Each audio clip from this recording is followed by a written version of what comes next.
오늘 본문 말씀을 보게 되면 예수님께서 아주 분주한 가운데 사역을 하고 계시는 모습을 보게 되는데요. 바로 그때 예수님의 가족들이 찾아왔습니다. 이 예수님의 가족이 누구였는지 31절에 나와 있죠. 예수의 어머니 마리아였어요. 그리고 예수님의 이 동생들이 찾아왔던 겁니다. 예, 누이들도 같이 왔다 이렇게 표현되어져 있죠. 그런데 이 가족들이 예수님을 너무 오랫동안 못 봤으니까 오랜만에 한번 만나려고 반가운 마음에 찾아왔던 것이 아니었었죠. 지금 본문 말씀에는 예수님을 붙잡으러 왔다라고 표현되어 있어요. 이 붙잡다라는 이 헬라어를 보게 되면 체포한다라는 뜻이에요. 그러니까 지금 예수님의 가족들은 예수님을 범죄자 취급하며 예수님을 붙잡으러 온 겁니다. 근데 조금 더 정확하게 표현하자면 21절에 이렇게 표현되어 있죠. 뭐라고 표현되어 있어요? 예수가 미쳤다. 지금 예수가 제정신이 아니라는 거예요. 그래서 그 예수를 붙잡으러 체포하려고 예수님의 가족들이 그 분주했던 사역 현장 가운데 왔던 겁니다. 그런데 도대체 이 예수님의 가족들이 왜 그랬던 걸까요? 오늘 말씀을 보게 되면 이 예루살렘에서 온 율법학자가 있었다라고 그렇게 기록되어져 있습니다. 세 번역에는 율법학자, 그리고 우리에게 조금 더 친숙한 단어로는 이 개역개정으로는 서기관입니다. 서기관이 예루살렘에서 온 거예요. 여러분, 서기관이 누굽니까? 서기관은 이 당시의 지도자입니다. 유대 사회 지도자가 서기관이었어요. 초엘리트 지식인입니다. 뿐만 아니라 성경을 해석하는 권위를 가지고 있는 권위자였어요. 근데 더군다나 그냥 서기관이 아니라 예루살렘의 서기관이다라고 하는 건 서기관 중에 서기관이었다는 거예요. 엄청난 권력과 그리고 힘을 가지고 있는 사람이 바로 예루살렘의 서기관이었습니다. 근데 그런 예루살렘의 서기관이 지금 이 시골 깡촌 갈릴리로 온 겁니다. 왜 왔어요? 왜 서기관이 온 걸까요? 지금 서기관은 이 변방에 있는 갈릴리의 예수의 하나님 나라의 운동에 대해서 알아보기 위해서 온 겁니다. 예수의 하나님 나라 운동이 정말 메시아의 하나님 나라 운동인지를 이 평가하기 위해서 온 거예요. 이 말은 뭐예요? 예루살렘의 지도자가 지금 공식적으로 하나님 나라를 평가하고 판단하기 위해서 왔다는 겁니다. 정말 이게 이단인 건지 메시아 하나님 나라의 사역인 건지 말이에요. 당시 예수님이 갈릴리에서 이제 사역을 시작하셨을 때 20절에 그런 표현이 되어 있어요. 20절 한번 보실래요? 식사할 시간이 없을 정도로, 음식을 먹을 겨를이 없을 정도로 굉장히 바빴다는 걸 알 수 있어요. 왜요? 사람들이 몰려들었던 거예요. 귀신이 떠나갔습니다. 병자가 고침을 받았습니다. 죄인들이 죄사함을 얻었던 거예요. 이토록 놀라운 일이 벌어졌습니다. 그래서 이것이 이 예루살렘의 최고 기관에 보고가 되었던 거예요. 야, 갈릴리에 이런 일이 벌어졌대. 이런 놀라운 일이 벌어지고 있대. 그래서 예루살렘 최고 기관에 있던 그 서기관이 진짜 이게 맞는 것인지 판단하러 오늘 왔던 것이죠. 그래서 이 서기관은 정말 성경이 이야기하는 하나님 나라의 사역을 이 예수라는 사람이 하고 있는 것인지 아닌지 나름의 올바른 해석과 권위 있는 입장을 내놓아야 했던 겁니다. 이제 그 배경이 아마 잘 그려지실 거예요. 그런데 이런 중앙 차원에서 어떤 최고의 기관에서 이루어지는 올바른 어떤 해석과 권위가 있는 입장은 이때뿐만 아니라 오늘날에도 너무너무 중요하고 필요합니다. 요즘 교계에 여러 이슈들이 있습니다. 우리 교회 내에 참 이슈가 되는 여러 가지 일들이 있는데 그 중에 최근에 가장 이슈가 됐던 것 한 가지가 있어요. 여러분들 중에 혹시 들으셨을지 모르겠는데 우리 교단은 아니고요. 성결교단입니다. 성결교단이 서울신학대학교입니다. 이 서울신학대학교에 박영식 교수라는 분이 아주 최근에 해임되었어요. 잘렸습니다. 왜 해임이 되었냐면 이 서울신학대학교의 교과 과정, 특별히 이제 석사 과정에 창조과학, 여러분 창조과학 들어보셨죠? 창조과학을 교과 과정으로 넣으려고 했어요, 학교가. 그래서 이거를 반대했습니다. 이 교수님이 넣으면 안 된다. 반대를 했는데 반대해서 해임이 된 거예요. 이것을 두고 굉장히 이슈가 됐어요. 왜 그러냐면 창조과학을 넣는 걸 반대한 이 교수를 자른 것이 마치 예전에 몇백 년 전에 있었던 갈릴레이 재판과 똑같다라고 모두가 판단하기 때문에 이슈가 된 겁니다. 갈릴레이 재판 아시죠? 네.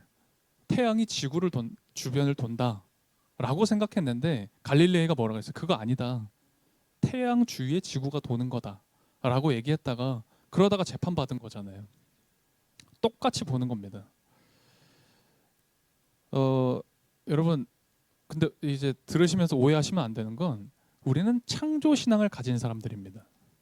창조론을 믿죠. 우리는 하나님이 태초에 천지를 창조하셨다.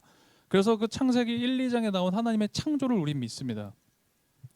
창조 과학을 믿는 건 아닙니다. 우리는 이걸 좀 분명히 해야 됩니다. 창조 과학은요 과학도 아니고요 신앙도 아닙니다.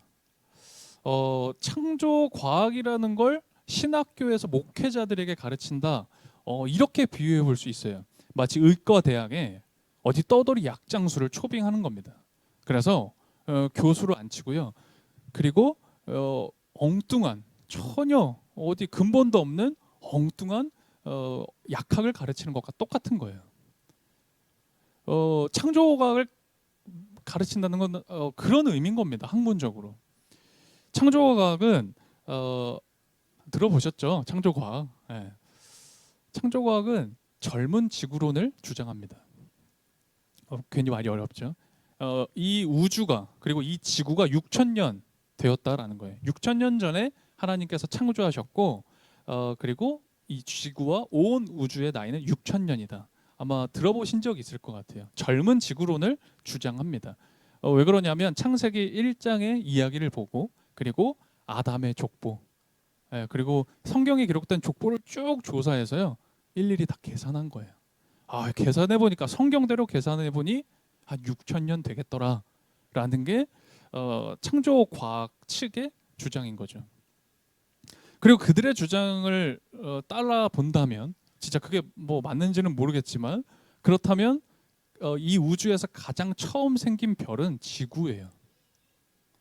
네, 그들의 주장대로 해석하자면 그리고 그들이 주장하는 건 뭐예요? 지구를 만드신 다음에 태양을 만들었다. 지구를 만든 다음에 달을 만들었다라고 주장합니다. 왜요? 창세기 1장에 그렇게 기록되어져 있거든요. 그래서 그걸 창조과학회는 과학적으로 접근한다. 창조는 과학적이다라고 계속 설명합니다. 그들은 이 수백억 년에 걸친 별들의 탄생과 이 지구의 풍화 과정을 전면적으로 부인하죠. 쥐나도 부인합니다. 그저 이 세상은 6,000년 전 하나님께서 창조하신 것이고 그리고 단 6일 만에 이 지구를 만드셨다. 온 세계 만물을 만드셨다라고 주장하죠. 여러분도 혹시 그렇게 하셨습니까? 만일 우리가 그렇게 알고 있고 그리고 그 사실을 믿고 있다면 우리도 현대과학을 다 부정하고 있는 거죠. 그런데 그런 가르침을 다른 것도 아니고 신학교에서 목사님들에게 목회자들에게 가르친다. 그럼 무슨 일이 벌어지는 겁니까? 어떤 일이 벌어지죠? 그 가르침을 받는 목회자나 그리고 그 목회자에게 또 가르침을 받는 성도들은요 500년 전 갈릴레이 시대 중세인이 되는 겁니다. 태양이 지구를 돈다고 믿는 겁니다. 창조과학을 믿는다는 건 태양이 지구를 돈다고 믿는 것과 똑같은 말이라고요. 지구가 평평하다고 믿는 겁니다. 여러분 지구 평평설 들어보셨어요? 지구가 평평하다. 아직까지 그렇게 믿는 단체가 있더라고요. 지구가 평평해서요. 이렇게 끝으로 가면 떨어진다라는 거예요. 여러분 이게 성경에 나옵니다. 성경의 지구관도요. 두 기둥이 있고 판이 있다라고 생각해서 그 고대 이 성경을 기록했던 사람들은요. 지구의 모양을 그렇게 설명해요. 요한계시록에도 나오고. 지구가 평평하다고 믿는 것과 똑같은 거예요. 창조과학을 믿는다는 건. 여러분, 지구가 둥글다는 사실을 우리가 알죠. 혹시 지구 평평설을 지지하는 분이 혹시 우리 계신가요? 안 계신 것 같긴 한데, 지구가 둥굽니다. 그 사실을 우리 이미 알고 있잖아요. 근데 성경과는 달라요. 그렇다고 해서 우리의 신앙이 무너집니까? 우리 신앙이 막 흔들리나요? 야, 지구가 둥글대. 야, 글쎄 성경에는 지구가 평평하다고 돼 있는데 근데 실제는 지구가 둥글었대. 야, 우리 신앙이 흔들립니까? 위기가 찾아옵니까? 하나님을 믿는데 의심이 듭니까? 전혀 그렇지 않잖아요. 지구가 둥글어도 평평하지 않아도 성경을 읽고 하나님을 믿는데 전혀 지장이 없습니다. 창조과학을 안 믿으면 마치 창조를 부정하는 것처럼 이야기하는, 조장하는 사람들이 있어요. 이 세상이 단 6일 만에 창조됐다. 그걸 믿지 않으면 우리 신앙이 크게 흔들리는 것처럼 이야기하는 사람들이 있다고요. 그게 아니라는 걸 모두가 다 아는데 한번 생각해 보십시오. 교회가 세상을 앞서지는 못할지언정 한 500년 정도를 뒤처져 있다면 어느 누가 교회로 오겠습니까? 어느 누가 교회의 이야기를 듣고 그 이야기를 믿겠습니까? 그래서 이 신학교가 다른 데도 아니고 신학교가 그러면 안 되지 않느냐. 그래서 이 교수님이 성명서를 냈어요. 우리 학교에서는 창조과학은 가르치지 않았으면 좋겠다. 근데 굉장히 보수적인 입장에서 온건한 입장을 밝혔는데도 해임이 됐던 거죠. 그래서 그것을 보고 21세기판 갈릴레이 재판이다라고 이야기하는 겁니다. 근데 여러분 표정이 좀 위태로워 보여요. 예. 우리는 창조 신앙을 믿는 겁니다. 분명히 이야기합니다. 저도 여러분도 동일합니다. 우리는 창조의 신앙을 믿는 겁니다. 창조 신앙을 가진 것이지 창조 과학을 믿는 사람들이 되어서는 안 되는 거예요. 마찬가지로 오늘 말씀을 보게 되면 예루살렘에서 온 서기관들이 예수님의 사역을 평가하는 장면이 나와요.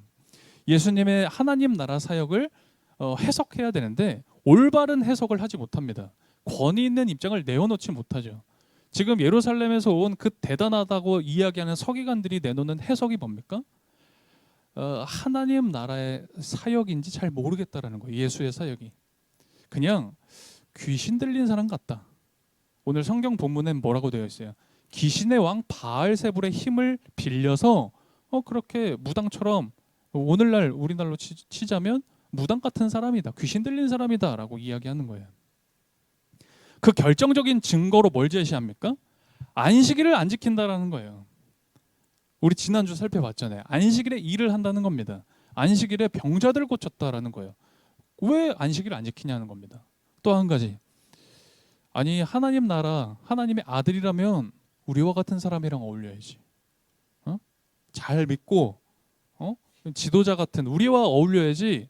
이 하나님의 아들이 우리가 아니라 누구랑 어울려요? 죄인들. 사람들한테 손가락질 받는 세리들, 창녀들이랑 어울린다라는 겁니다. 그래서 이 예수라는 사람은 메시아가 아니다라고 이야기했던 거예요. 이상하죠. 왜 예수님이 안식일에 일을 하셨는지, 왜 예수님이 그런 손가락질 받는 사람들과 함께 계셨는지는 이들에게 중요한 게 아니었던 거예요. 그냥 예수는 메시아가 아니라 어디 귀신 들린 미치광이라는 겁니다. 그래서 지금 이 서기관들은 어떻게 했죠? 예수님이 미쳤다는 소문을 내기 시작했던 겁니다. 그리고 무엇보다 그의 가족들에게 먼저 이 사실을 알려줘요. 야, 너의 가족 예수라는 자가 드디어 미쳤다. 이건 뭐냐면 이 가족들에게 먼저 알려줘서 알아서 챙기라는 거예요. 일종의 협박입니다. 가만두지 않을 테니 가족이 빨리 가서 챙겨라. 예수가 정말 미쳤든 안 미쳤든 이제 가족들한테는 사실 그게 중요한 게 아니잖아요. 빨리 예수님을 데려와서 예수님을 보호하려고 했던 겁니다. 그래서 이 분주한 그 사역 현장에 그걸 비집고 지금 가족들이 예수님을 불렀던 거예요. 그래서 오늘 본문에 그것을 이렇게 기록하고 있죠. 32절입니다. 32절 한번 볼까요?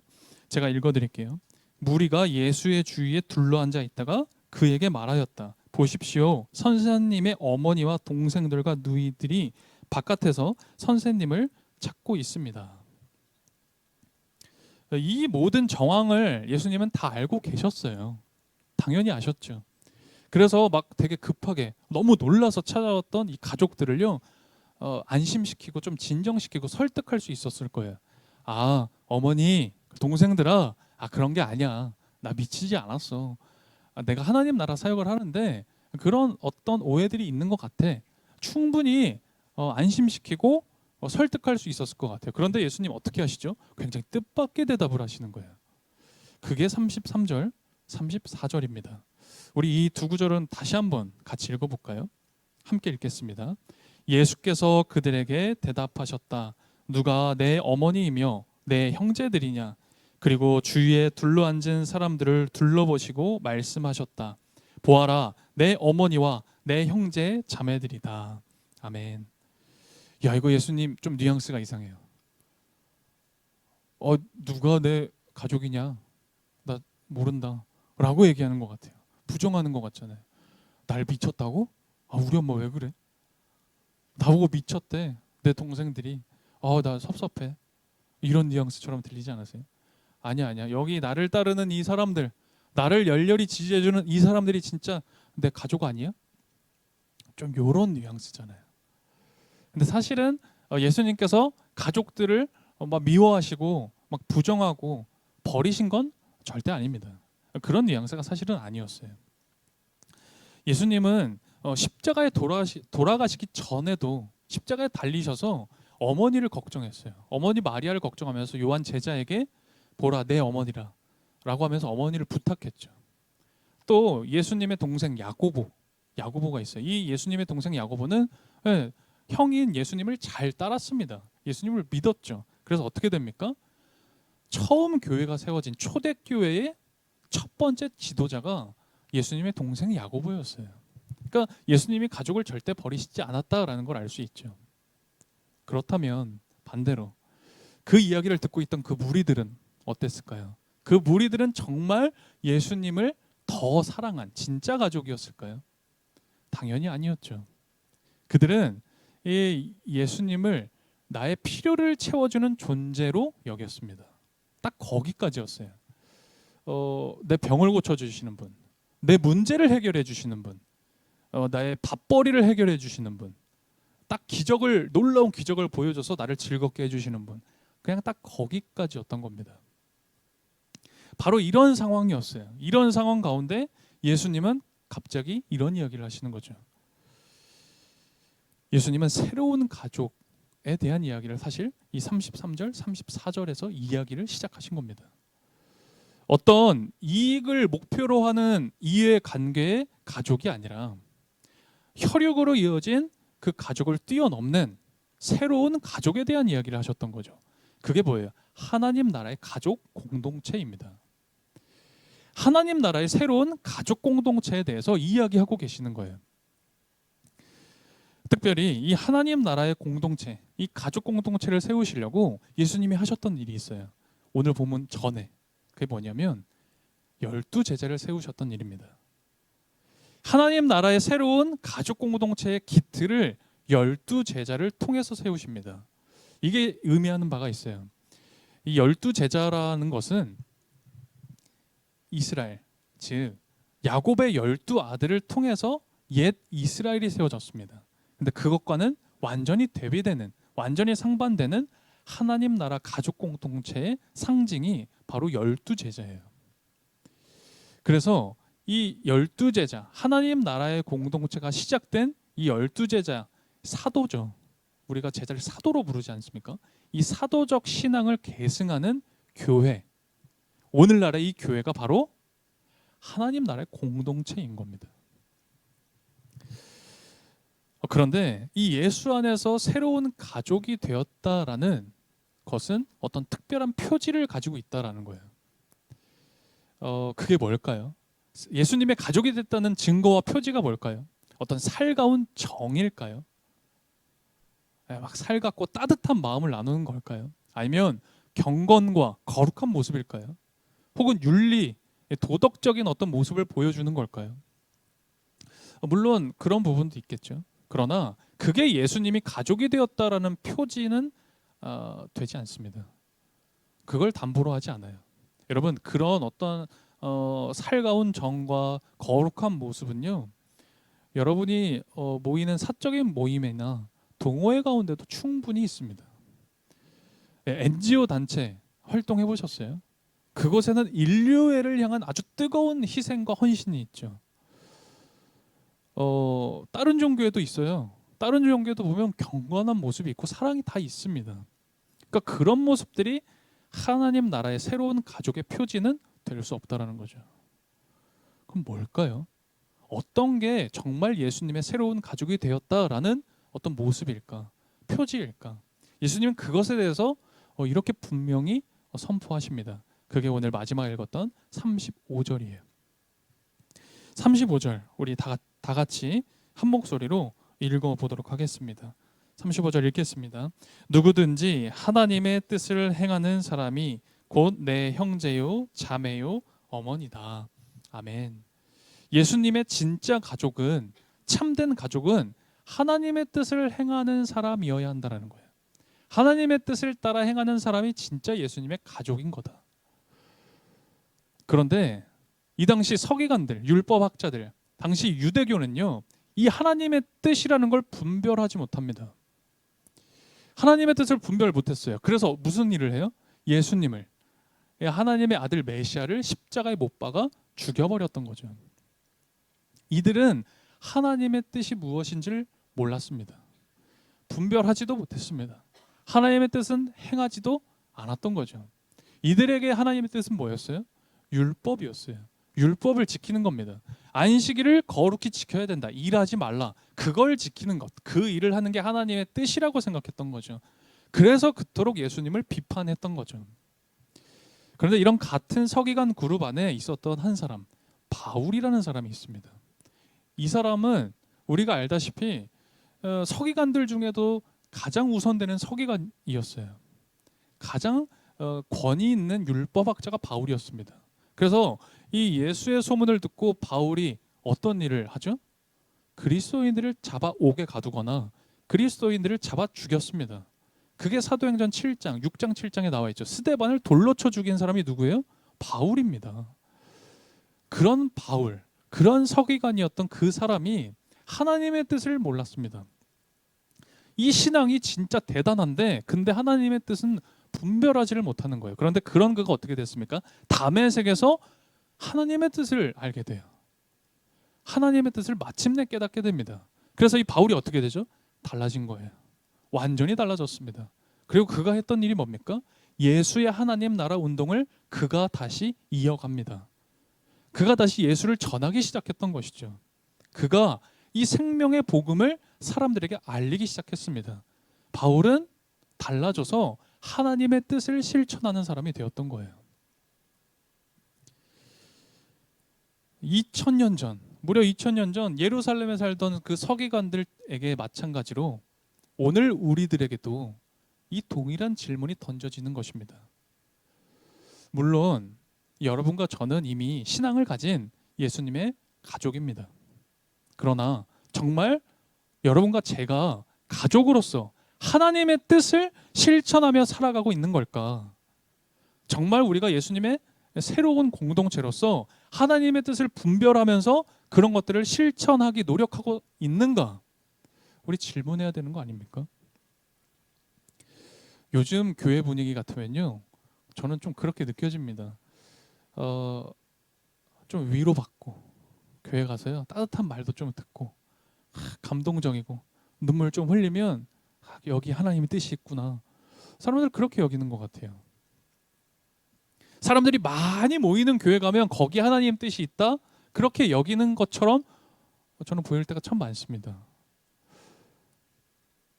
어떤 유명한 분 모셔서 초청해서 뜨겁게 기도 한번 하고 뜨겁게 찬양하면요, 그럼 거기 하나님의 뜻이 있구나, 그렇게 많이들 여기시지 않나 모르겠습니다. 제가 잘 못 보는 건지 모르겠는데 그렇게 느껴질 때도 있어요.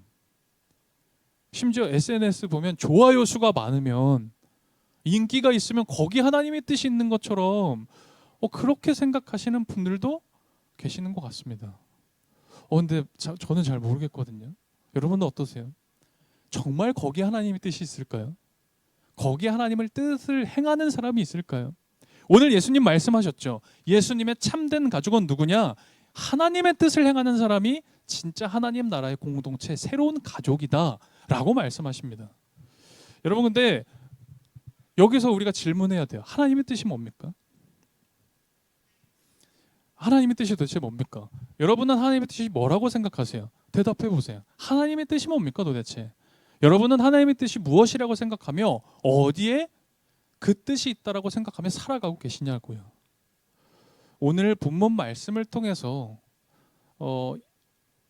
완전하진 않지만 그 일부에 하나님의 뜻을 살펴본다면 이렇게 우리가 해석해 볼 수 있겠죠.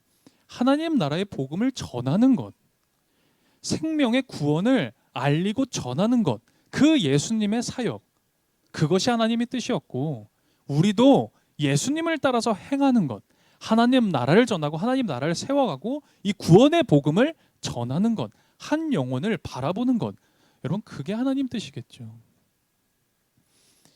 그게 하나님 뜻입니다. 그런데 너무 아이러니해요. 너무 아이러니한 건 신앙이 있는 여러분과 제가 하나님의 뜻은 운운합니다. 하나님 거리거든요. 그런데 그 누구보다도 하나님의 뜻을 막는 사람 아닌가. 하나님의 그 길을 막고 있는 사람들은 아닐까라는 거예요. 뭘로 막아요? 입으로는 하나님의 뜻을 운운하지만 이 마음으로는 내 뜻이거든요. 그게 내 뜻으로, 내 욕심으로, 내가 원하는 것으로 예수님이 가고자 하셨던 그 길, 그리고 내가 가야 할 그 길, 그리고 내 옆에 있는 이들이 가야 할 그 길을 사실은 내가 막고 방해하고 있는 건 아닐까. 오늘 우리는 이 본문을 통해서 정말 질문할 수 있어야 합니다. 여러분, 우리는 예수님의 사역을 방해해서는 안 됩니다. 예수님의 사역을 따라가야죠. 예수님이 가셨던 길을 막는 게 아니라 예수님의 길을 우리는 겸손히 따라가야 합니다. 여러분, 하나님의 뜻이 뭘까요? 우리 고민해 봤으면 좋겠습니다. 그리고 오늘 여러분들의 그 모임, 우리 소그룹 락 모임 가운데 그런 고민들을 함께 나눠보셨으면 좋겠습니다. 그리고 하나님의 뜻을 우리가 분별해 봤으면 좋겠습니다. 분별할 수 있는 가족 공동체가 되었으면 좋겠습니다. 그래서 정말 하나님의 가족, 예수님의 가족 공동체, 그런 오늘 평화교회 여러분들이 되시기를 간절히 소망합니다. 오늘 말씀 기억하며 함께 기도드리겠습니다.